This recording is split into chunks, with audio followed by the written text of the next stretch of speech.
Jackanoid Paralope is a mission-driven media company. Check out more of our podcasts at jackanoidparalope.com.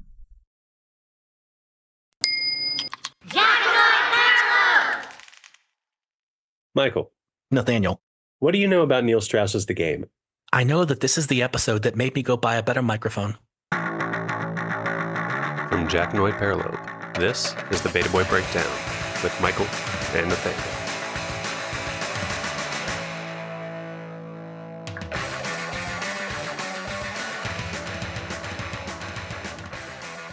Okay, so at the beginning of this, I have a section called Why This Matters, and a couple things down, there's a big block quote. It's actually from the Washington Post. So if you'll just go ahead and read that, this is their definition of the manosphere, which I don't think I can improve on. All right, so this is from a 2014 article, it looks like, from the Washington Post, and it says, when people talk about the manosphere, they're basically talking about a vast, diverse network of blogs and forums that take a certain antagonistic stance toward women in dating. Not all branches of this manosphere are overtly appalling. Not all of them are even run by men. That said, their core philosophy basically boils down to this. 1. Feminism has overrun/corrupted modern culture in violation of nature/biology/inherent gender differences. And 2. Men can best seduce women/save society in general by embracing a super-dominant, uber-masculine gender role, forcing ladies to fall in step behind them. Sounds great. Yeah, I think that pretty much sums it up. That gets the idea of just how big and vast this is and how many different types of opinions are in the manosphere, but also what unites them. Since this article was published in 2014, a new term, the red pill manosphere, has come really into predominance. Do you know what the red pill is? I imagine it's Matrix related, right? It is Matrix related. So it's first to the blue pill and the red pill. And you take the red pill if you want to see the world for who it really is. I've made jokes before that this is conservatives going woke. Like they're describing going woke, by taking the red pill. But it really means waking up to the supposed realities of gender dynamics, female hypergamy, and disadvantages that modern men face in society, especially in dating, relationships, and divorce. So taking the red pill is a metaphor for waking up to how men are disadvantaged in this country.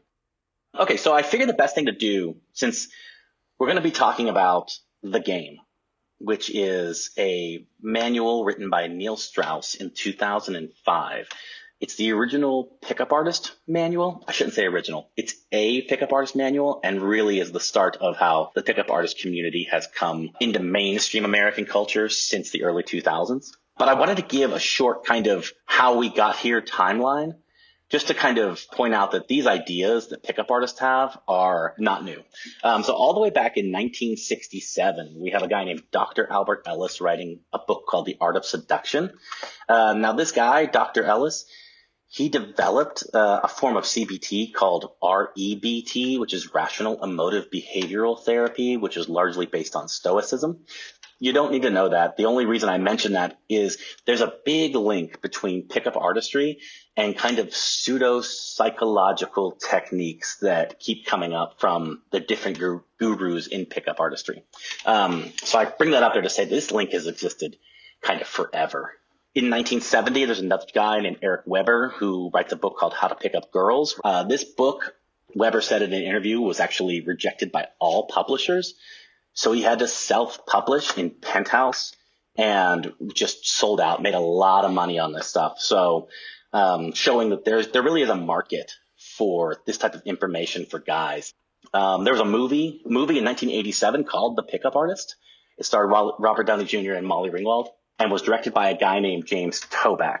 This is allegedly off of James Toback's life, where he would just approach women on the Upper West Side of New York City, rapid fire style, and basically kind of bomb them with, I'm a director, I'm in the Directors Guild of America, come up to my apartment, I want to put you in movies, blah, blah, blah. We kind of all know where that leads. And as of January 2018, like at the peak of the Me Too movement, 395 women had accused him of sexual assault, including Rachel McAdams, Selma Blair, and Julianne Moore. Accused him of sexual harassment, sexual assault? Assault. So this guy, a piece of crap. So 1988 is the beginning of the Ross Jeffries era. Ross Jeffries is a pickup artist who, if you ever look up a picture of him, the best I can tell you he looks like is Screech from Saved by the Bell. Like he looks real Screech vibes. Let me just tell you. If you remember the character T.J. Mackey from Magnolia, Tom Cruise's character, this guy actually, T.J. Mackey, was inspired by Ross Jeffries. Paul Thomas Anderson actually said as much in like a podcast with Mark Maron. Jeffries, his ideas were based mostly off of neuro-linguistic programming. It's called NLP. It's more pseudo-psychological, scientific kind of word and linguistics tricks to get people to do what you want them to do. It's kind of the easiest idea I can use to describe it is like if I wanted you to think of something, like if I wanted you to think of a pink elephant, the easiest way I can get you to do that would be say, don't think of a pink elephant, right? Like that is NLP in a nutshell. Jeffrey's idea of seduction was called speed seduction. So he was all about how to get a woman to sleep with you as fast as possible. He makes it big with a book in 1992 and kind of has this moment where he rises up into mainstream culture for just a little bit and is immediately kind of shot back down.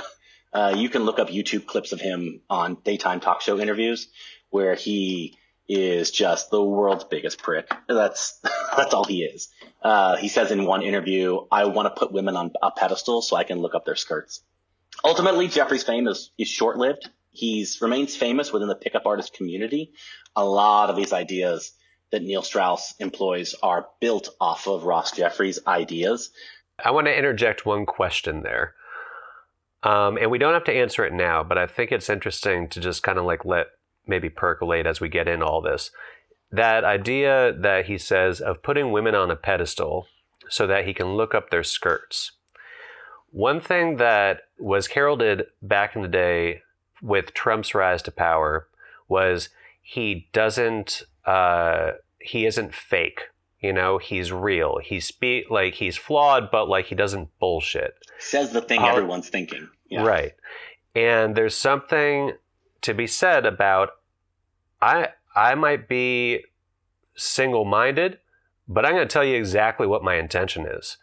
And seeing that as less of a prick move than having that intention, but shielding it around, I want to treat you like a princess, I want to do all these things when you actually just want to look up their skirt.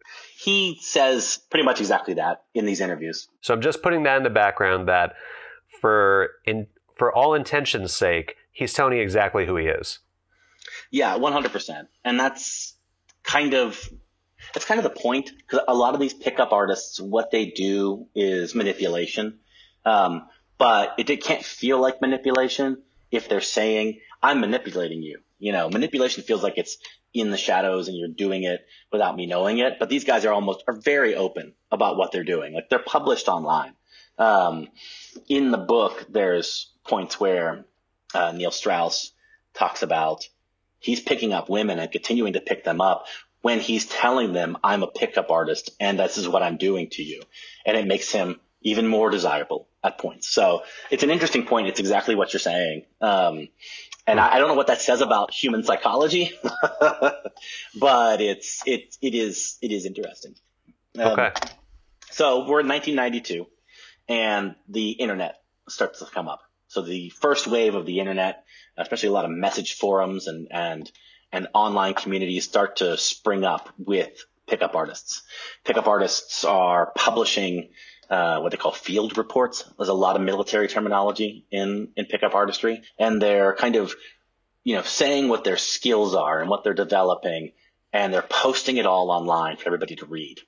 And so this type of information dump, everything starts to get kind of refined around a few major of the gurus, what they call themselves. And these gurus all kind of smell a business opportunity at this point. And they go, if I've got all this knowledge and there's all these men who want this knowledge, well, I can start charging men money to have this knowledge. So Ross Jeffries begins teaching seminars. A lot of other gurus begin teaching seminars and they start making money. Mm-hmm. So that's where we come into the game. So this is now 2005, and there's a journalist named Neil Strauss, and he writes The Game, Penetrating the Secret Society of Pickup Artists, which I think that penetrating is doing a lot of work in that title. It's doing a lot of work. So this is a book. The first edition was leather bound. So just to kind of tell you, with gold leaf on the side of it, like a Bible. It documents Neil's journey from what he calls an AFC, or an average frustrated chump, up to a master pickup artist. It also documents the rise and fall of this kind of wave of pickup artistry throughout the early 2000s. So who's Neil Strauss? Neil Strauss is a guy. He studies journalism at Vassar and eventually transfers and graduates from Columbia University in 1991. Before the game, he was actually a moderately successful writer. He wrote a lot of celebrity biographies like Marilyn Manson and Motley Crue. He wrote Janet Jameson's biography in 2004. So he's not some chump writer. He's got a big boy job. He works at Rolling Stone magazine. He writes a lot about music. Like he's an interesting guy. Even in 2004, he actually starts publishing articles in the New York Times under a pseudonym about his experiences in the pickup artist community. So he's very much writing about his experiences in the community from within the community. Those articles are really popular, and he ends up turning the information in those articles into a book, The Game, which premieres in 2005. So and that finally launches pickup artistry from this online kind of collection of a few men, if you know kind of community into American culture. Neil is on The View. Mystery, who's another of the pickup artists in the book, is on Conan O'Brien. And eventually this all kind of culminates in Mystery getting his own reality TV show on VH1 in 2007. The VH1 show is where I actually learned about pickup artistry. And I was like, what the hell is this guy? And I got super fascinated when it first came out. I don't know if you remember this time at all, or this thing. I don't really. I remember the name, The Pickup Artist, or if that's the name of the show. Yeah, it was. So one thing that we kind of talked about before the mic started rolling is what Mystery looks like. So Give the viewers at home a vision of this guy. So he's been described a lot of funny ways because his look really is quite flamboyant in like the way that a pirate is flamboyant. I describe him as a steampunk Hugh Hefner. I think that's the easiest way to do that. So he's got this kind of relaxed, like Hugh Hefner smoking jacket vibe, but he wears top hats and pairs them with fighter goggles and a lot of eyeliner and black nail polish. And again, this is 2005. So he is just ridiculous looking. And there are several interviews that I watched where he'll come on and the host will just be like, "You mean you pick up women?" Like you do. Because there's definitely a vibe where it's like he's not what you think of when you think of a pickup artist. If anybody is online, you can Google him right now and see exactly what I'm talking about. His show was reality based. So it was a reality game show where he brought a bunch of guys in and would show them how to pick up women, and they would go out to bars, nightclubs with hidden cameras and all that kind of stuff. It was actually a very decent show. And like I said, it saturated this culture. And was kind of one of the first manosphere pickup artist things to go mainstream. So I started thinking here about why at this point in time did this show finally break through? And I think that it kind of aligns with what makes good manosphere content in general. So I had to try to break it down into like 3 different things that I feel like manosphere content has that makes it good and puts it into the mainstream. Number 1, it's good quality. The first thing I noticed about the game is it's really well written. It's intelligent. It is self-aware. So it's not just, I had sex with this lady. I had sex with this lady, although there is plenty of that. It also brings in moments of self-reflection where it's like, I don't know if this is right. I don't know if this is wrong. He always decides that it's okay what he's doing. Like that's very clear. But the fact that there is that sensitivity to it kind of it makes it past the smell test. It's from a source of authority, which is another good thing about any manosphere content. Like Neil's a journalist. Neil's a successful journalist at this point. So that kind of professionalism and credibility that journalism as a profession has kind of gets passed off onto the game. Ross Jeffries was just some guy yelling about how he can have sex with women. Neil Strauss is a celebrated journalist who you would assume actually did some research and some, some journalistic ethics were put into this book, which I think you'd be wrong for assuming. But you could assume that at the beginning of all this. I could see why somebody would lend that. And then the other thing about good manosphere content is that it's harmful ideas repackaged in a palatable way. And with the game specifically, I think it's misogyny disguised as self-help. So they take misogyny and they pack it up in you're just improving yourself. You are picking up these women, manipulating them, using different sets of tricks, but you're doing it so that you can find the woman of your dreams, so it's okay. So you'll see that theme as we go through here. just this kind of content. So Neil Strauss at the beginning of the game, at the beginning of the book, is an average frustrated chump.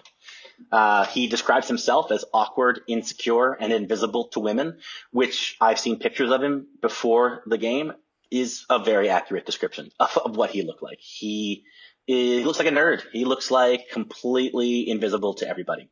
And I can also imagine that Neil Strauss, as a journalist for Rolling Stone, where he's around celebrity pretty much all of his professional life, it's going to make anybody feel insecure, dude. Like, they've got makeup artists, they've got professional wardrobe people, and you're just there and whatever you threw on in the morning. Like, I can see how body dysmorphia would kind of creep into that for Neil. So his feelings are true. He's not coming to this from a false premise or coming to this in bad faith. He really is coming to this community for help. He stumbles upon the online seduction community and signs up for a workshop led by our friend Mystery. So a little bit more on Mystery. We talked about him already, but he's Canadian. And for most of the 90s, he operated out of Toronto. He was born Eric James Horvath Markovich and changed his name at 22 to Eric von Markovich, which is a good change. I gotta hand it to him. It's a good change, dude. He worked as a magician, especially a close-up magician, which again, he was a magician. Yeah, I mean, that just fits, right? It just absolutely fits everything. In a recent podcast interview I listened to, he talked about he was hired by a lot of restaurants and bars and clubs to do close-up magic for customers. So as somebody's sitting there having a drink, a guy comes up and says, "Let me show you this little card trick," and kind of walks away.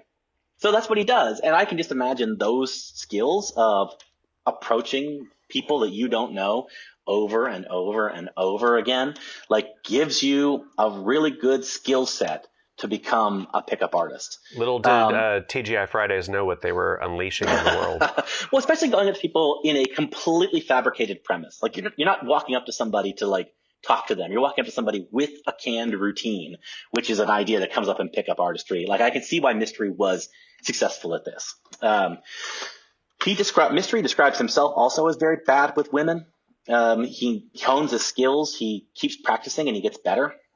He ends up being one of the people in these early online communities that really rose to the top because he was just posting field notes all the time, developing all his different excursions and things into a theory that he called social dynamics, which really puts an emphasis on canned routines, a lot of them strung together in such a way that they'll make the woman attracted to you.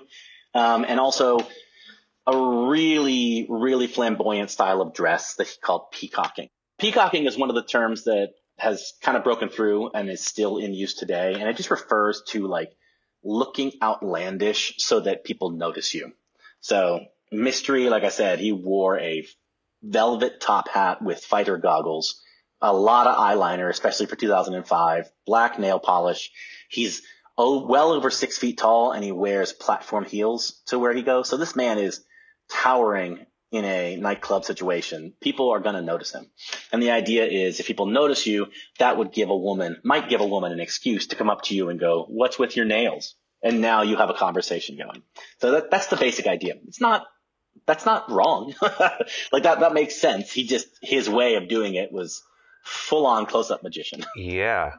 Wow. I mean, like, one thing I have found in my own journey is like just simply making an effort and like having something interesting that invites at least a question. That is like, it does a little bit of work for you to just like start conversation with people who are genuinely interested in things you might be interested in too. You know? Yeah, especially if you're a man who's struggling to talk to women and has a hard time, coming up with something to say. The idea of wearing a flashy scarf and a woman come up to you and start the conversation is such a helpful idea. Like, there's nothing wrong with that at all. Like I said, Mystery is generally regarded at this point in time to be one of the best, if not the best, pickup artist in the world. And so Neil signs up for a seminar with him. And the thing that sets Mystery seminars apart from all the other pickup artists of this time is that Mystery does in-field work. So you go to classes, seminars in the morning and in the afternoon, and then at night you go out with Mystery where he shows off his skills, and he brings a couple of his wingmen along, and they show off their skills of picking up women, and then coach you through interactions as well, which is honestly brilliant. Like, because the first thing I think of when these pickup artists is like, oh yeah, you're just telling me a bunch of crap. You're not actually doing this stuff. But Mystery kind of puts his money where his mouth is and has a lot of success of it. The book, Neil describes a situation where Mystery starts hitting on Scott Baio's girlfriend in front of Scott Baio, to the point where Scott Baio says, "Are you trying to steal my girlfriend?" and then gets her number at the end of it.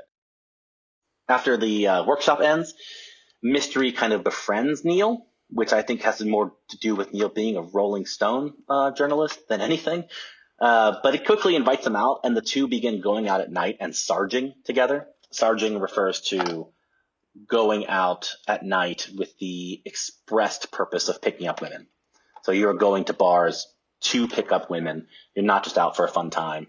And they do it all the time. So they begin sarging. Mystery begins kind of mentoring Neil. And eventually Mystery says, "Yeah, I want you to be my wingman, my primary wingman." And he does that and has a complete style makeover. So he goes from Neil Strauss to his persona, where he calls Style, which is like he's well dressed. So they call him Style kind of thing. But he changes his look completely and starts following Mystery around, doing workshops and things like that. All I can think about in this moment is Crazy Stupid Love, where Steve Carell gets the makeover from Ryan Gosling. And it's like the kind-hearted version of this, like two extremely likable actors, like basically doing the same thing that you're describing. Yeah. So the Mystery method. Okay, I kind of wanted to take a little bit of time and break down the Mystery method. I haven't really heard it broken down on any kind of content that I've listened to about it. It's all kind of analysis of it. So the Mystery method is 3 phases. It's attraction, comfort, and seduction. It leans heavily on techno jargon and acronyms. I'm going to just go over a couple of them real fast here. I want to stress this is the tip of the iceberg with this stuff. So a group of people isn't just a group of people. It's called a set, and its set is defined by how many people in the group. So if you approach a woman and her friend, you're not approaching a woman and her friend. You're approaching a 2-set. The person you're trying to seduce is called your target. Again, a lot of military stuff. Peacocking, we've already gone over. Negging is the other popular one that's kind of made it into culture. It's short for negative commenting, and it refers to kind of a backhanded compliment or like a mild put down that you deliver to a target to show your disinterest. So example would be if I went up to a woman that I was interested in and I said, "Hey, I like your hair. Is it real?" kind of idea, right?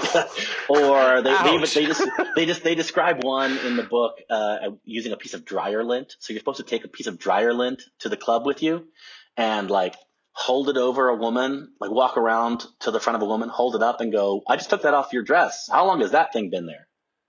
Like just to kind of put her down a little bit. Yeah. I see your face right now. Yeah, it is as bad as it sounds. It's just horrible. But their logic is if you show disinterest on her, then she won't think you're trying to hit on her because then she'll start chasing you. Is their hope and idea. It's an example of what they call controlling a frame. So a frame is the lens through which an interaction is interpreted. the person with the stronger frame defines reality for the both. So they're obsessed with the idea of controlling a frame and controlling her experience of how she's viewing you. So example.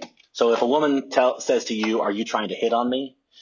The weak frame response would be to go, "Oh no, I'm sorry. I didn't mean to do that." The strong framed response would be something like, "Would it work if I was?"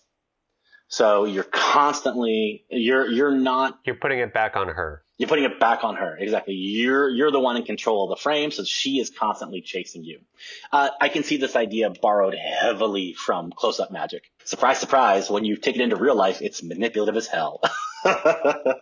So, and it also, I think this just plays into the desire that men have to control everything already. Like, we're hardwired that we always want to seek control. So anytime that we hear, like, we have an excuse to control something because it'll get us something good in the end, like, these men are just falling all over this shit. An FTC is a false time constraint, which is an arbitrary time limit that you impose on a conversation. So the idea would be that you don't want to seem creepy, and a random guy coming up to you in a club is creepy. So the pickup artists are at least self-aware enough to realize that like just starting a conversation with a couple women is weird. So you pair it with a false time constraint so that you give yourself an out. They know that you're not going to be there forever. So it might be something like you do an opener. You go up, you say hello or whatever you say, and you go, "I can only stay a minute. Can you guys settle a bet for me?" And then you kind of go there. Now you put in the woman's head that you're going to be gone soon. So she's less likely to get creeped out by you. Now I don't want to know what the bet is. This worked on me. What the fuck, man? Hang on, I'll show you. So AMOG, AMOG is an alpha male of the group. And AMOGing eventually becomes a really big strategy in the pickup artist community to like dethrone the AMOG that's in the group and replace yourself with the AMOG so that the target views you as an AMOG rather than somebody else as an AMOG. It's Poor so Scott weird. Baio. Yeah, Poor Scott Baio. It's where the term mogging comes from nowadays. So like we were talking about mogging before, right. Like it comes from this right here. Just for fun, Mystery says there are 5 characteristics of an alpha male in the book, and he lists them all. And he said that's a smile, which is the number one characteristic, and alpha male is always smiling. Alpha male is confident, well-groomed, has a sense of humor, connects with people, and is always seen as the center of the room. Now, if you were listening, you might have noticed there were 6 characteristics of alpha male, which Mystery said there were 5, and he never addresses that. He just kind of keeps going. Well, that in and of itself kind of seems like it's almost a version of gaslighting where it's like, I'm going to give you 5 of these and then give 6, but not acknowledge that I gave you 6 to leave you wondering what's going on there. It's a tactic. That's what it is. Yeah. At one point, Style even says, he talks about Tom Cruise being the ultimate AMOG. So in Style's mind, 2005 Tom Cruise is the ultimate alpha male of the group. Now, I didn't get this before, but Neil Strauss started going by Style. Yeah, so Style and Neil Strauss are the same person. Neil is who he is in real life, and he becomes Style when he's a PUA, a pickup artist.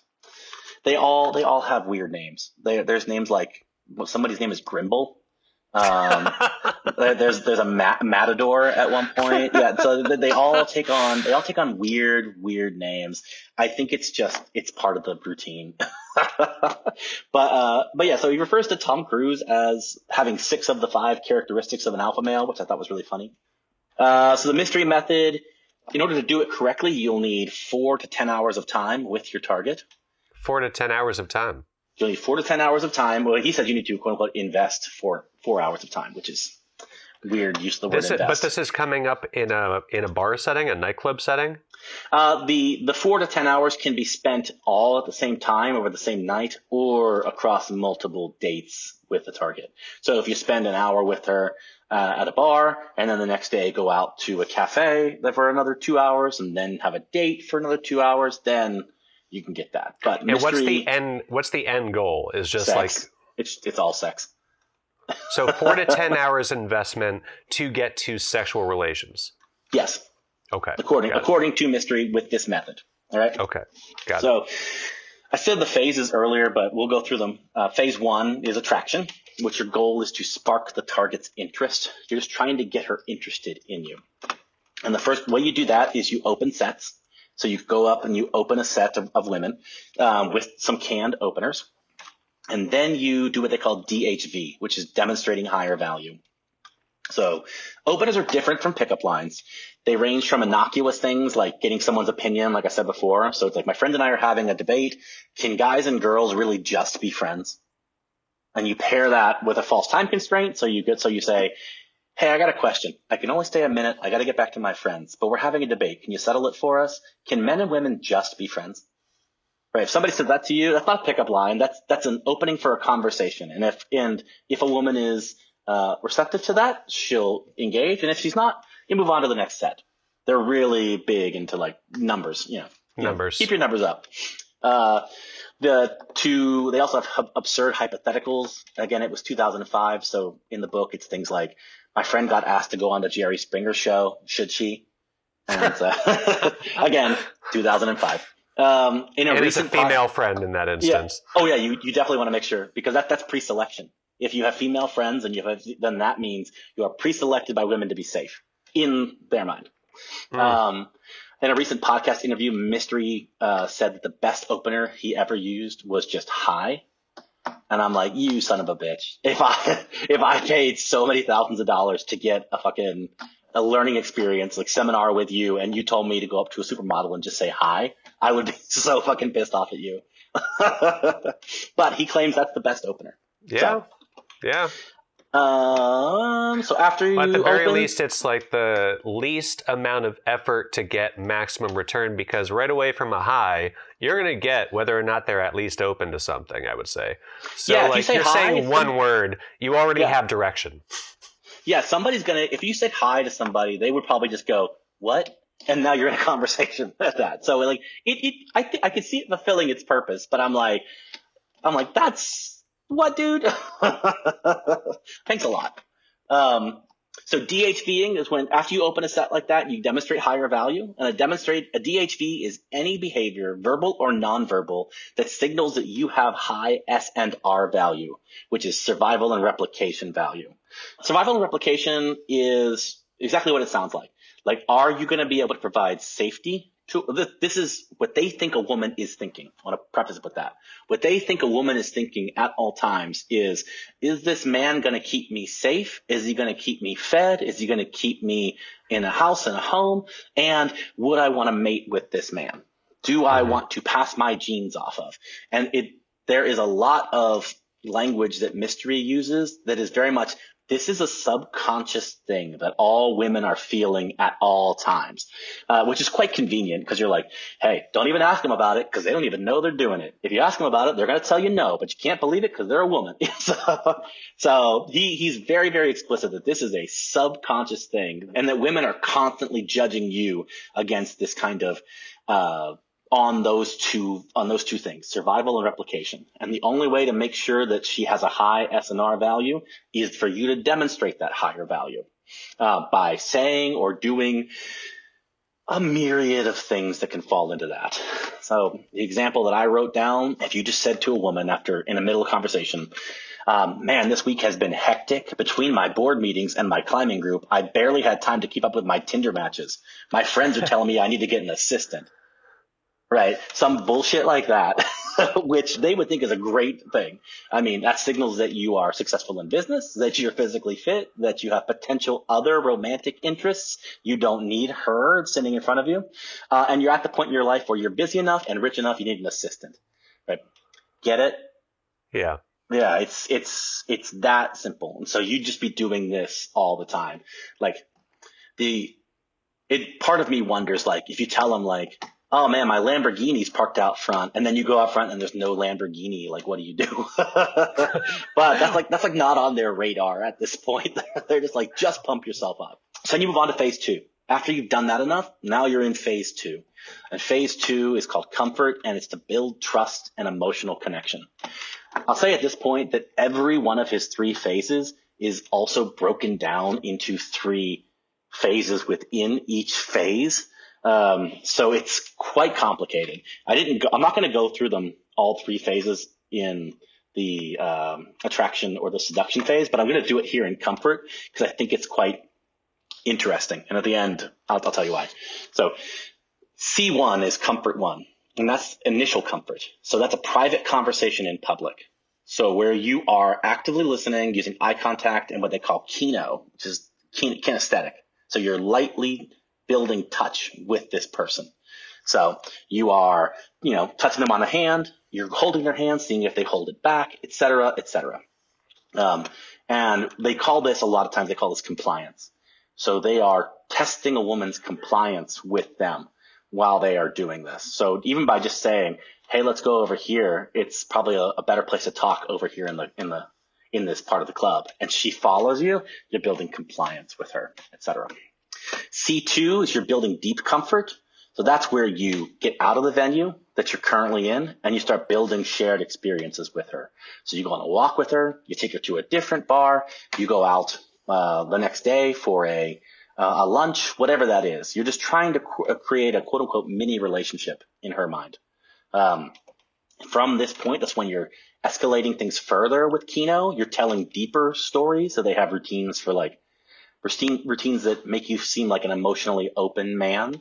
And you're using a lot of what they call comfort building language. The reason I want to say all of these steps on this thing is this is just fucking getting to know someone. But at a certain level, right. This is stuff that people do naturally. Yeah. But he is repackaging and selling it back to them, something that they should already be doing anyway. And I feel bad because if you're at the point where you need to pay somebody thousands of dollars to tell you how to do this, where are you? You are, I'm not trying to dunk on them. This is not dunking on anybody. This is people are really feeling like they need this kind of help. There's a really big market for it.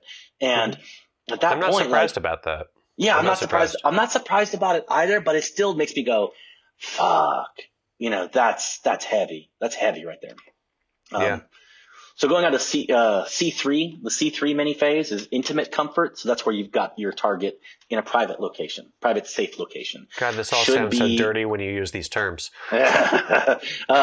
Should be in your house or their house, right? And that's where you continue escalating Kino even further, probably moving up to cuddling or kissing or things like that. And you're building towards sex at this point. You're going that way. So phase 3 is seduction, and there is only one goal, which is to have sexual intercourse. Anything short of intercourse is no, you failed. That they're very explicit in that goal. This is the point where they say, hey, a woman's going to have some opinions about what happens next, and they kind of make it clear about that. And insofar as they're you got to get around her objections. You got to find ways kind of to dodge the last minute LMOs, which are last minute objections. And those kind of refer to the last minute sudden resistance or hesitation from a woman that you've kind of got to disarm. One thing I'll interject here, and this isn't really, it's almost a moot point because anybody who's listening to this and taking notes and being ooh, this is great ideas to get around objections and stuff, they're going to be able to find this book. They're going to whatever else. But just to relieve my own conscience, let's give voice to the fact that no means no. And it's not about getting around these objections. I just want to say it out loud so everybody listening knows this is not how-to with, what they are describing is straight up sexual assault. If a woman is telling you no and you're trying to find a way around it, it's straight up sexual assault. I'm trying to present it from their point of view. Yeah. What are they trying to say that they're doing? Because they obviously would not say that it was sexual assault. It was, making her okay with something she already wanted to do. And I don't want to be seen as, what do you call it? Signing off on that at all. But that is the way that they would phrase it. So what they would do, or what they would say is, tools to help you around this is a compliance ladder, which is just a ladder type of format of getting compliance with her, starting at verbal compliance. So if you're asking her questions and she's responding to your questions, all the way up to intimacy compliance, and sexual compliance. And there's steps along the way. And you want to start with verbal compliance. And once you have that, you move up to the next rung, and then you move up to the next rung, and it leads them into sex. And if they have a last minute objection along that ladder, what you do is you freeze them out. And a freeze out is where you temporarily withdraw from them by either turning away, going in the next room, stopping all the build up to sex completely, and just what they describe as straight up like just ignoring them. And then now that's going to make them chase you again in their theory. Like they'll cool down, they'll start chasing you. And when you go back to escalating towards sex, you just hop back on the ladder a couple steps down. So if they objected somewhere, you go back to verbal compliance. And then you start building again. And you just keep working your way up the ladder. Like I said, from their perspective, this is viewed as like your target. You don't want to seem like you're chasing them. You want to give her the opportunity to re-engage with you. And what this is in reality is straight up sexual assault. Like what they're describing is you trying to build a woman towards sex, her saying no quite clearly. So you go, okay, and you turn around and you just wait for her to come back. And if she's an insecure person, she's going to go back and be like, what's wrong? What happened? You're like, no, it's fine. It's fine. We don't have to do anything. It's fine. And then you start again. So it's ignoring boundaries that people have put in place. It's quite creepy. This is pre-Me Too. I'm not trying to give it a pass on that, but like this kind of stuff was just blatantly published before Me Too when Neil Strauss now, and I have a section on this, but after the game, since then, he has called this tactics and things that he's doing objectifying and horrifying. So he's kind of come around on this too. That's not excusing the fact that he's writing it down in a book in 2005, but he regrets this part of his life as well now. So that's the mystery method. That's all 3 steps and some of the sub steps in beneath it. And it's a reverse engineer of how to get a woman into bed. So Style studies this. He develops a lot of it. He becomes a master pickup artist. So he is basically they don't give trophies or something. I mean, like no. It's a moniker that other men put on him. So yeah, in the book he says people are describing him as a master pickup artist now. So it's a term of reverence that the community gives to him, which kind of hints at the fact that this is all really about a term of reverence. Jeez. Yeah, all this pickup artistry is really just about climbing a hierarchy with other men. It has nothing to do with women, and they're using women as a currency to get men to love them. So throughout here, this part of the book, he just describes countless numbers of sexual conquests that he did. He, at one point, was dating a 19-year-old single mother who he ends up crying in front of him and expressing a lot of doubt about the fact that she had sex with him. And he kind of uses tactics to like soothe her and make her think that it really was okay, which is just kind of creepy and gross. He also describes at one point a threesome that did not seem very consensual or enthusiastic, even by his own writing. He met these 2 women and they went back to their hotel room and he was trying to figure out how to have a threesome with them. So he follows the advice of a different pickup artist named Owen Cook to just go in to the hotel room and say, I need to take a bath, and just immediately go take a bath with the hope that the women would join him in the bath. But instead what happened is he sat in the bath for like 20 minutes, just getting in a cold bath. And he finally yelled, someone come wash my back. And like one of the women came and awkwardly washed his back and then left. And he went out and was like, let's have sex now. And they were like, okay. And so it was like this really awkward threesome. There's something in there that's left out. They wouldn't just say okay after avoiding him in the bath. Yeah, one of my main criticisms of this book is that it doesn't ever tell us what the women think. It always just the Style telling us like, oh, this was awesome, this was great. And I'm like, well, what did they think? Because they seem to be expressing a lot of doubts and creepiness towards this, and he never fully goes into that, which is why I think giving this book like the authority of journalism is such a mistake, because he never follows up with any of the women that he slept with. He never provides their point of view. He always gives us what he thinks their point of view was, which is obviously very charitable towards him. He omits the fact that in this book, drugs and alcohol are like non-existent when it comes to their escapades with women, but they are out in nightclubs, in bars, trying to pick up these women, and drugs and alcohol are never mentioned at all, which feels very calculating. Like, it never explicitly says that these women can't consent, but it definitely never presents a picture. It always presents a picture that they are sober and bright-minded and know exactly what they're doing all the time. So, because that paints him in the best light, right? So for all that stuff, that's this section of the book.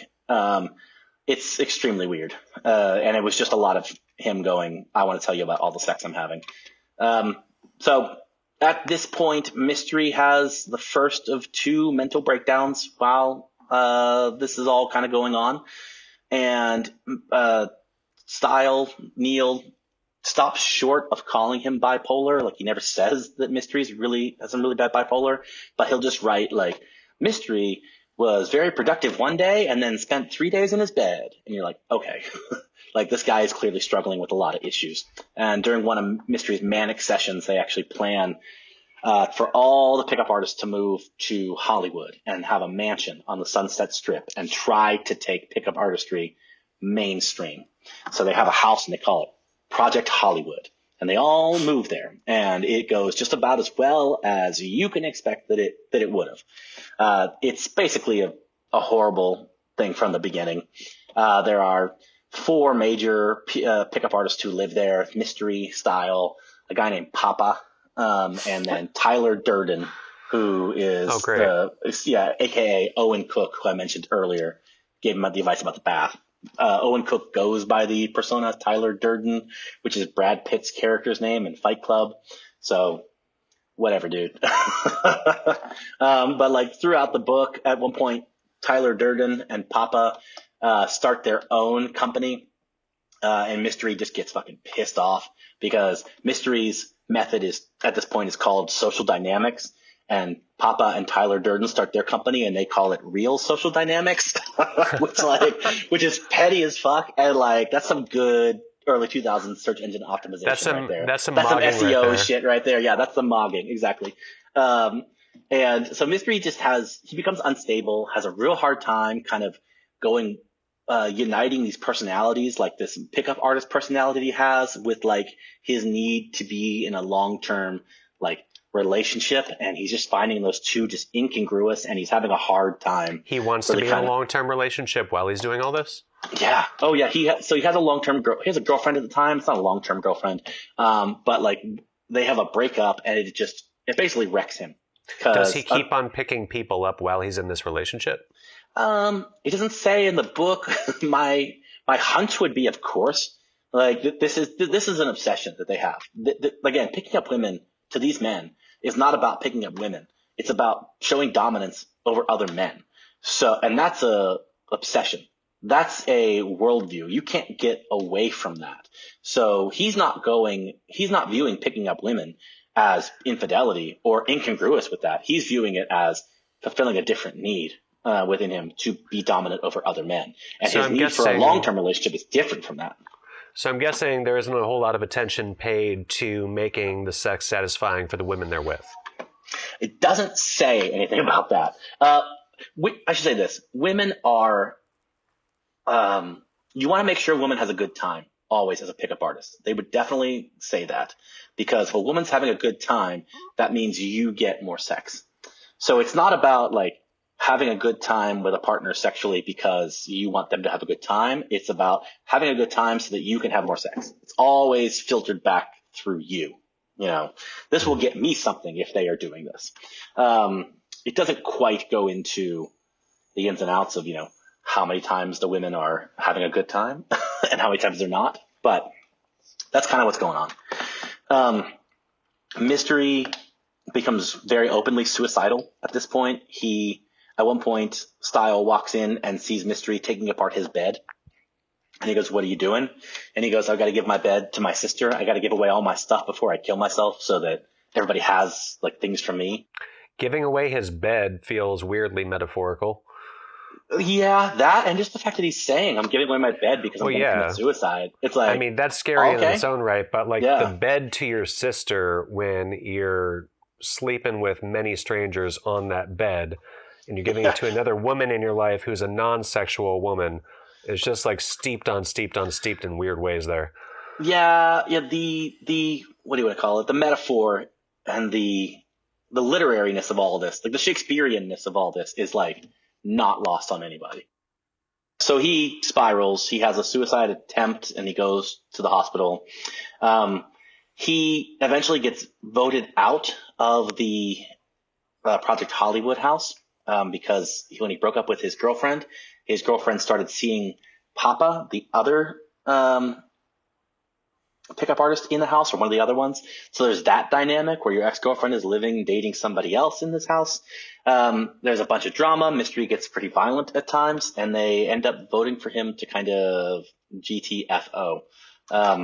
At one point, Courtney Love comes to stay in this house because, again, Neil is a Rolling Stone journalist, so like he's interviewing Courtney Love, and Courtney Love comes to live in the Project Hollywood house and comments several times about how the drama is A-level. So this is drama for Courtney Love, who at this time was struggling with recovery from drugs and alcohol and trying to get her full custody of her daughter back.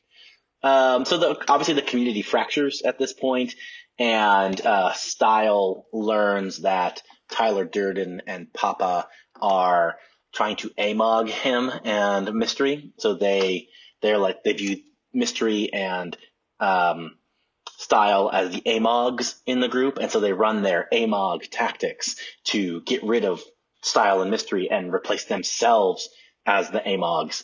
And the only reason I bring that up is to say, like, this gets so insular and everything spirals so much inward in this world that, like, you cannot view any type of human interaction, like friendship or anything, except through the rules of this system that you have created.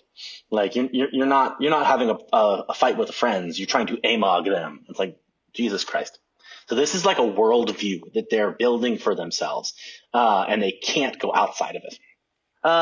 So that's near the end of the book. Style eventually just leaves the community and writes this book, and that's kind of the end of it. The end of it, he has a long-term girlfriend who he cares about, and he talks about how, like, tactics wouldn't work on her, so he tries to give it like a little, there's that pedestal,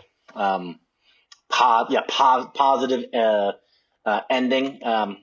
Which, if you know anything about Neil Strauss since the game, Neil Strauss wrote a book in 2015 called The Truth, where he talks about his inability to ever hold a long-term relationship with a woman because of this community he was in. And he chronicles his battle with sex addiction and documents how the PUA community basically ruined his ability to have a long-term healthy relationship with a woman. That's scary. That's sad. Not surprising. Would not. So be anybody who's made it this far into the episode that was taking notes earlier, take note of that. Just like maybe lead with heart. Yeah. So just since this was published, Mystery has continued to travel the world and teach workshops. He has one coming up in New York City at the end of the month. Nathaniel, I think you should go to it and report back. Oh my God. But they cost upwards of $5,000. I'm not doing that. It's so bad. But he has reframed his system, and he now no longer emphasizes that, like, this is to get maximum pussy, and instead really takes it towards, like, this is about improving your social skills. This is about improving your ability to loves talk a good to people rebrand. And give you self-confidence. And yeah, so he's rebranded himself 100%, which is, I mean, duh, you had to since 2005. But all right, So that's the game. That's the game in a nutshell. Thoughts, feelings? Well, there's a lot in there. I'm mostly interested in thinking through how not just this book plays out, but so this was published in 2005. And a few societal things have happened since 2005. There have been wars, there's been financial crises, there's been natural disasters, there's been the election of Donald Trump twice now, there's been the rise of Me Too, there's been Black Lives Matter, there's been infinite number of evolutions of the world since this happened. And the place that we're in now as a society seems to very much be returning to a place of transactional male-dominated behavior. So I'm curious to hear how, having done this research and thinking through these cultures that it speaks to and the rise of these cultures, I mean, I'm interested to hear the timeline post this book more than anything, and kind of like talk with you about where us as two dudes who don't ascribe to this way of thinking and don't necessarily ascribe to doing none of these things, in terms of just pursuing what you want as a human in the world and not shying away from objectives, but also not wanting to objectify other people in the process of that. How do you land in all this, and how do you see it like percolating in society? Let me start us down that road by Sure. asking you a question, which is, what do you think is attractive about this culture to the men that it's attractive to? Like, what gives them, what makes them see value in it? By having a playbook that gives you openers, it's not really about putting yourself on the line and having a value assessment made whether or not you are worthy of someone's attention. It's a game you are enacting, and so it all becomes about wins and losses with a playbook that you're executing. So it's no longer about you putting yourself out there. It's about putting the onus on them as basically a commodity to be got. So I think the depersonalization of that and not putting yourself in a vulnerable state, I think, is probably very attractive. Dude, you want to know what I wrote down? I literally wrote down, you don't need to be vulnerable in this system. Like that's so attractive about this, is that this is about your ability to run a system, manage a system, and not about you revealing any vulnerable parts about yourself. And so that if you don't get the woman, it's not because you were vulnerable and she didn't like it. You have to kind of deal with that, with those feelings. It's about, oh, this system didn't work on her for whatever reason. Exactly. I can move on to the next one. And you just kind of keep it moving. So the ability to selling a man the idea that they don't have to be vulnerable and they could still get the things that vulnerability brings. Like, in order to get a partner, you have to be vulnerable at some point in time in front of them.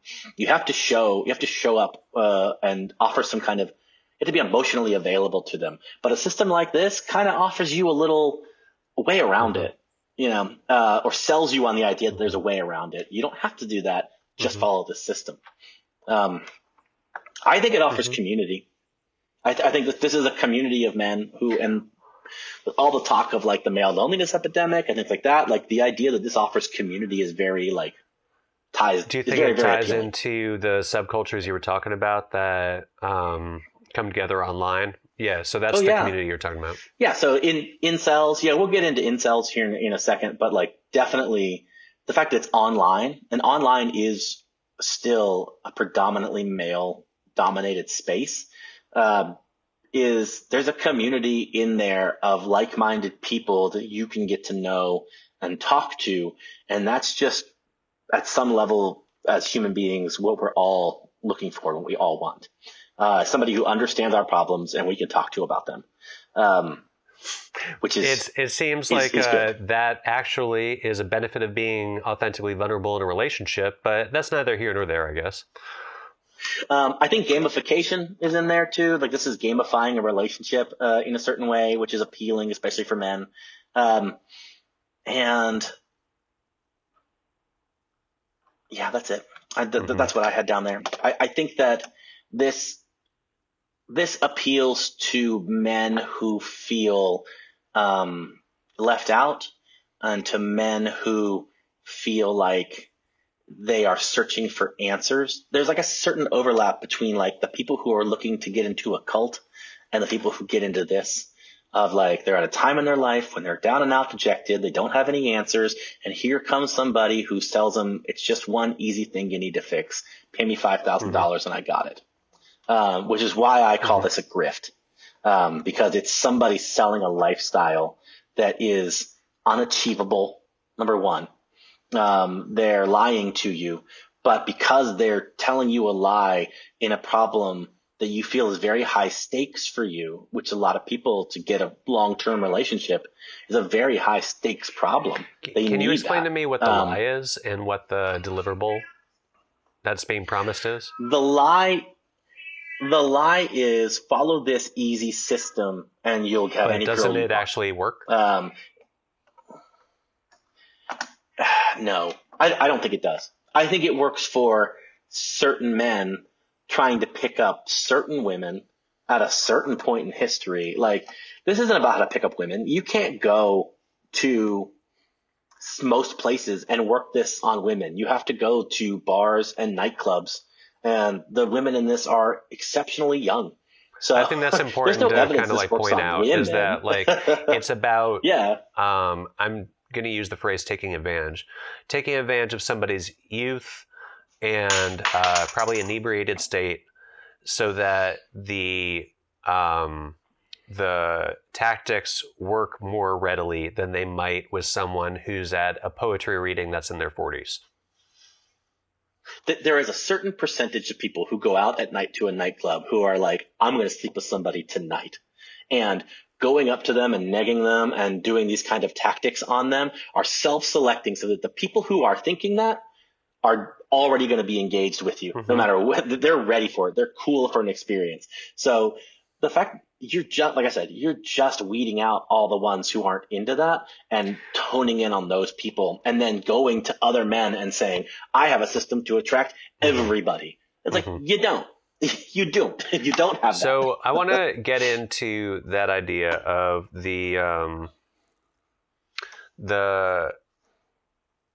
so there's an aspect of this that is basically studying a market, studying a way of doing business, and learning how to execute those systems for maximum return, which is no different than capitalism, which is our religion of the day. So in some ways, if it didn't have to do with blurring those lines of consent and manipulating other humans to do your will, it's exactly like any other business that somebody could study and get better at. Yeah, that's what it tells you. I mean, it's definitely trying to tell you that, hey, you can get better over time, and through like a growth mindset, if you want to call it that, you can take your skills where they are now and slowly improve them and level them up to somebody that does that. Like the grift that they're trying to sell, again, the women, if you want to keep the capitalism metaphor going, the women are just currency, right? They're just dollars. And if you can get more dollars and you can get more field reports of all the people that you've slept with, well, that kind of ranks you in the hierarchy with other guys. And so now you can compete with other men and figure out who's better and who's worse. So it's just a way to stratify men against other men using women as currency, which makes it I will gross. say, within the last couple weeks, I saw an Instagram post of, I think it's somebody's book that they're doing, or it's an app that's being released, but it was a female protagonist, basically, writing down field notes of the dates she'd gone on with little emoji indicators as to whether they'd gone home together, like whether it was a boring conversation, like, ranking 1 out of 10 and stuff. So the gamification and the field notes aspect has bled over into not just male-centric, women as currency thing. This is the exact same thing, just flipped. Yeah, 100%. I mean, I don't think this is not gross because it's men doing it. This is gross because it's just gross. If a woman is doing this in the same way to men, like that's just gross. I think maybe the difference I would say is that in the field notes, just to use this term and for basis of continuing understanding, the field notes in whatever app or book or whatever this thing was from the female perspective, it, I would assume, reflects her showing up as herself on a date and taking notes on what did or did not strike her as a human meeting other humans, and what was or was not attractive, and deciding to, like find what is love and what is relationships and when to have sex and all that stuff. It's a personal journey versus this, which would be take yourself out of it and execute these steps for maximum return. So it doesn't have to do with it. It says, find your long-term mate and stuff, and we haven't really touched on that yet, where it's promising an ideal of what romance is, but use these steps to get there. It's about the steps. It's the difference between something that's intrinsically motivated and extrinsically motivated. Like if you're intrinsically motivated to find love, and so you are really trying to weigh like this person's qualities versus this person's qualities and have like a for yourself, then that's one thing. That's a motivation, right? But something that's extrinsically motivated, you're just there for the where does this put me? How much clout do I have? How much power do I have because I got all these things? What's my body count? Like all that the kind of toxic dating stuff that piles up now. Yeah, that feels like where it kind of goes wrong. But this pickup artistry, like what it offers, first off, they describe the men that go to these pickup artist camps, and I'm not here to dunk on them, but they are exactly who you think they are, right? A lot of them are nerds. A lot of them are very socially awkward. There is a lot of social skills that they either didn't get or didn't pick up on, and they really legitimately need help. And I'll call the outcast is not the right word, but it's the only word I have right now, where it's like these guys are outcasts and they've taken a lifetime growing up looking at these Chads and what they call Stacies in the incel movement, are people who get all the relationship and everybody else is just kind of screwed out of the marketplace.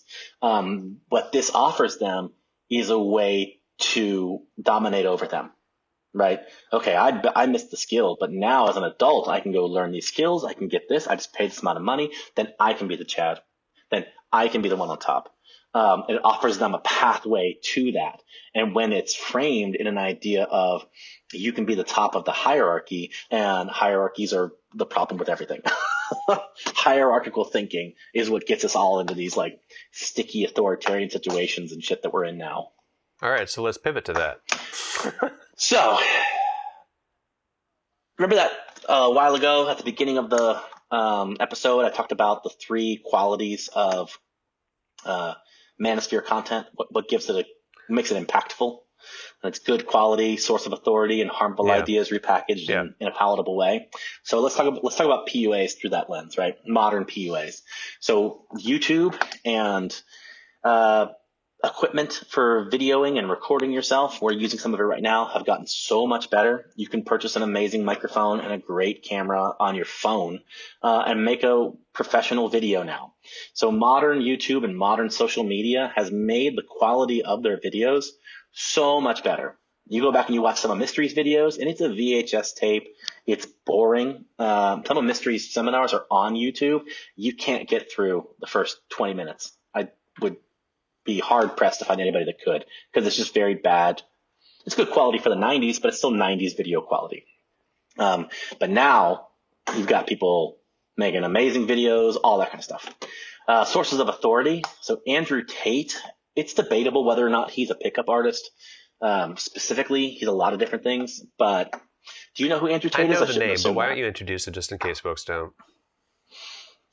Part of me doesn't want to introduce him at all because he's an asshole. He's currently on indictment for sex trafficking in multiple countries. He was in Romania for the last couple of years, but this Trump administration allowed him to come back to America. So he's in America now, and even Ron DeSantis at the time was like, we don't want this guy here. Get this guy out of Florida. He's just a piece of shit. He is a former kickboxer, pickup artist. He gives a lot of business advice and health advice on his channel. He has 11 million followers on X. So the fact that anybody has 11 million followers, what that means is nowadays is authority. They've got 11 million people at their beck and call to be able to tell them whatever they want, to be able to spread their ideas. So Andrew Tate was actually banned from Twitter in 2022 for hateful and misogynistic statements, and then unbanned by Elon Musk when he took over. So, give you an idea who that asshole is. But he is, like I said, a very big source of authority. He gives that movement, the ideas in that movement, credibility. And then harmful ideas repackaged in a palatable way. And that's PUA's rebranding. We talked a little bit about it with Mystery as self-help. Right? This is self-development. This is self-help. This is not how to pick up women and use misogyny and dominate over them. An example of a PUA doing this is Tyler Durden from the book. His name is Owen Cook in real life. In 2015, a video surfaced of him on YouTube in which Cook speaks to a group of average frustrated chumps in one of his seminars. And he says, I was going to have you read this because it's so dirty. I was like, I want Nate's voice on this, but I'll read this. He says, I think she didn't want to have sex again, but I just fucking threw her on the bed. And I'm like, make it quick because she doesn't even want it. So he's on video talking about this is kind of what you have to do as a pickup artist, which is like, and he got, at the time, this is before Me Too, and he got railroaded for it. He had to go away. And so that was interesting.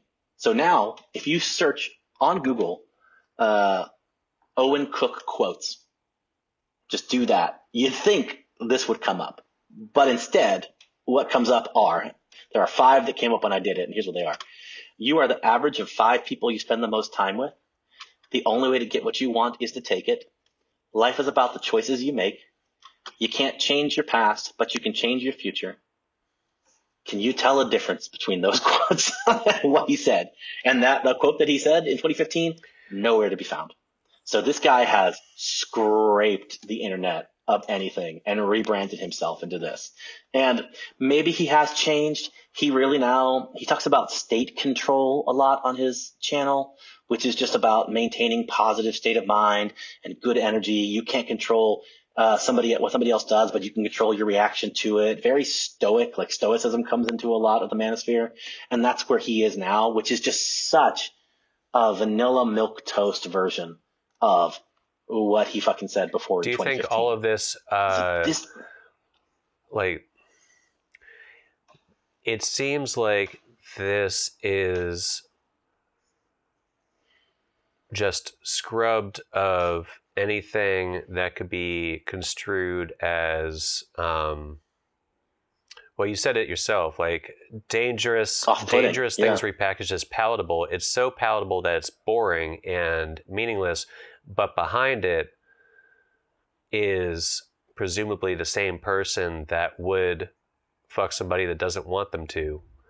And they are presenting themselves as a spiritual guide for other people. So that stuff eventually creeps up, which is basically what everything you're talking about kind of leads to is, Yeah. Exactly. So, I mean, if you look at his quote about just taking, having sex with somebody even if she doesn't want it, and then you read the new quote that's up there now, which is the only way to get what you want is to take it. It's like, well, duh, this guy is saying the same thing, but in the second one, it can be applied to anything. He could be talking about anything. The only way to get what you want is take it. And that's actually quite a good idea. Yeah, take what you want. It's right there.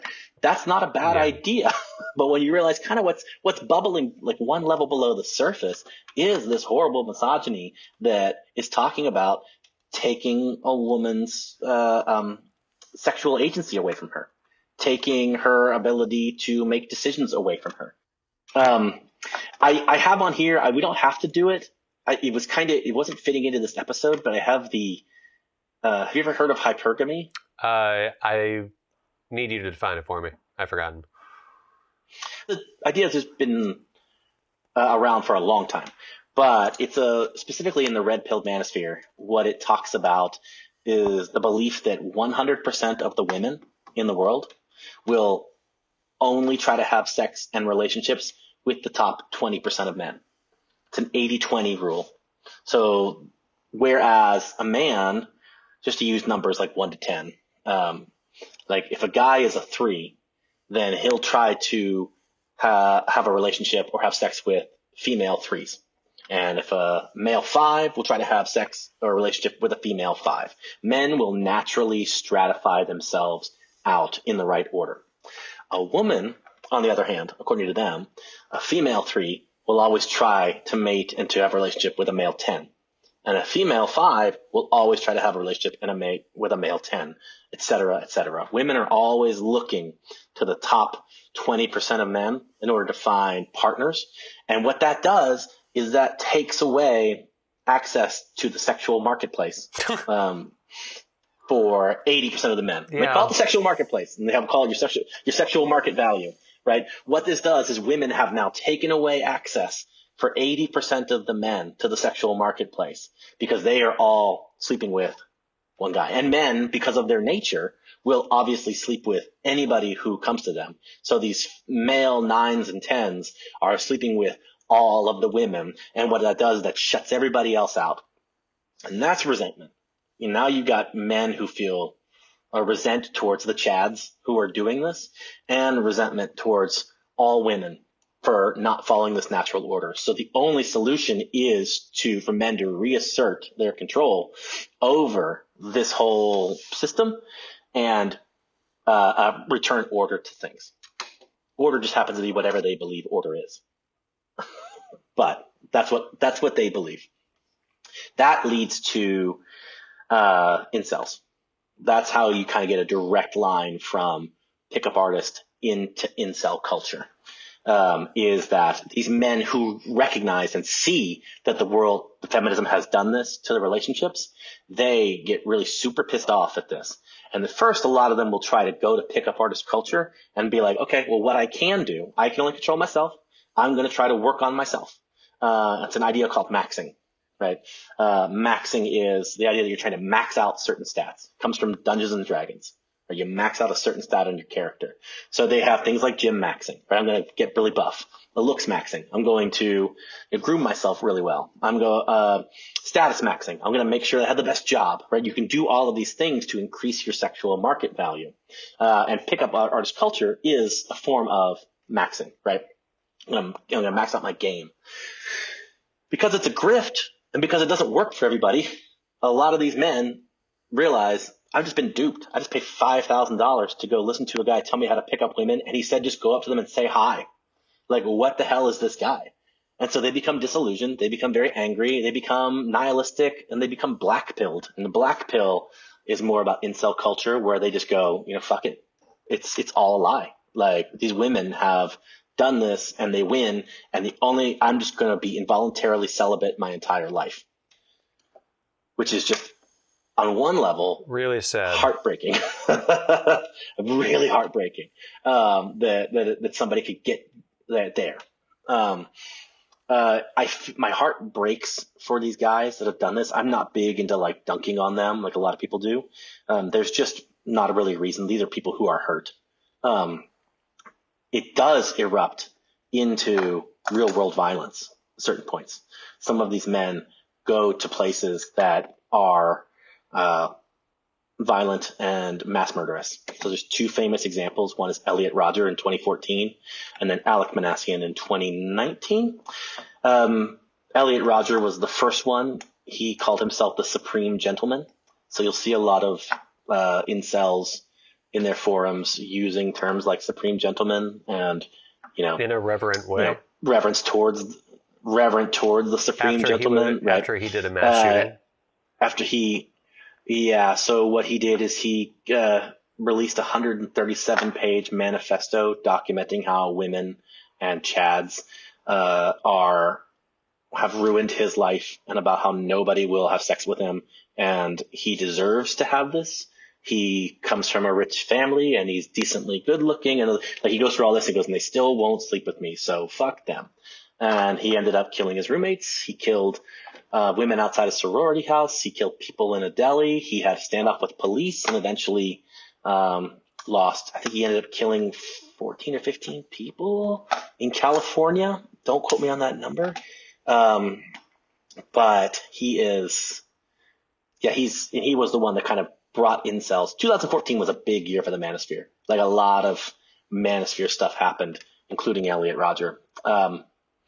And he was everyone's kind of first introduction to incels. So this can go extremely badly. And how do you separate dangerous ideas and dangerous places where people express these dangerous ideas and people who actually commit violence? Because these places where people are expressing these ideas, you can't shut them down. We shut them down all the time, but that just drives people more and more and more down a rabbit hole because everyone's against them. Versus the people who you can't help, which are the people that have brought violence into the world. Once it turns real world, it's done. And those are questions that I'm often fascinated with. I do not know the answer, but this stuff is bubbling up in culture now, right? A lot of the Trump administration, right? A lot of those guys are just straight up manosphere guys. They quote manosphere guys. They come from manosphere. A lot of them are in the manosphere, proudly. So these types of dangerous manosphere ideas are now in the culture mainstream. And I think that they are becoming the mainstream culture of America. Manosphere stuff is becoming what American culture is. And what do you do to that? This is where I was telling you at the beginning, I don't know what the end of this thing is because I don't have an answer for this. This doesn't wrap up neatly. It's all questions at the end of this. That's okay. Yeah, I think it's fine. I mean, that's why I like doing this stuff is I'm looking for an answer. And I don't have one. I think that in and of itself is actually a superpower that speaks to the counterpoint of what you're talking about, where these are men who have sought answers, paid for answers, become disillusioned with the answers that they got, and their only answer is to retreat into the certainty that they will never be loved and other people are to blame for it. And to simply come to a point where you have done all this research and end up less certain about an outcome is kind of a win, because you're not saying all of this, like you said yourself, you feel for these people, these are people who are lost and hurt. And the ones who haven't committed violence. Yeah, right. I feel for those people. The ones who have not committed violence against other people.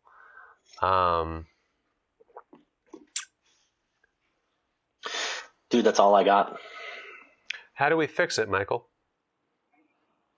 Oh, fuck, I don't know. I don't know at all. Yeah, I don't know. What did I write down here? Yeah, I think exploring these things on their own terms is where we're at. I wanted to do this pickup culture, pickup artistry in the game and try to present this information in the way that they're trying to be understood.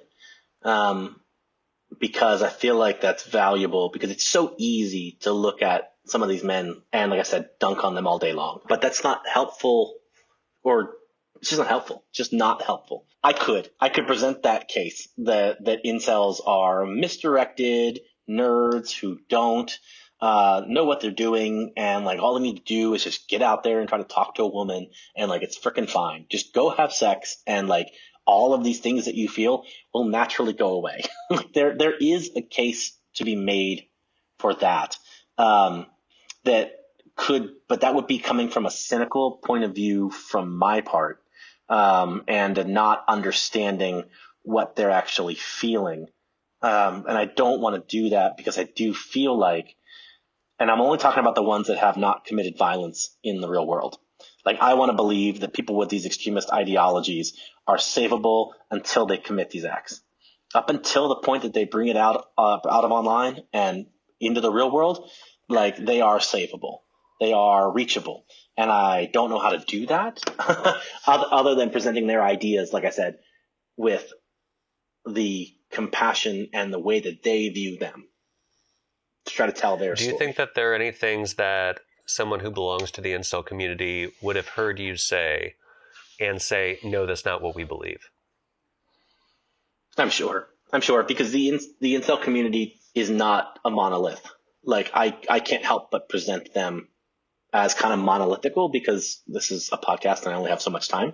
But there are so many different points of view in this community that are, start at something more aligned with a pickup artist, right? Hey guys, it's just fine. Just keep working at it and we'll get there eventually. And then there are fatalists, like they call themselves black pilled, which are just like, it's all for naught. It's nihilistic. They're very suicidal as a group. It's the violence that they espouse seems to be more inwardly directed at themselves rather than outwardly directed at society. There are exceptions. We went over 2 of them, and there will always be exceptions. But for the most part, they want to hurt themselves. And so it's like, dude, like these people need help. And that's where my empathy kicks in, because I'm a very empathetic person. And they're an extremist group of thinkers who, I don't know. Yeah. I don't know what I was going to say with that. I think that's an authentic takeaway.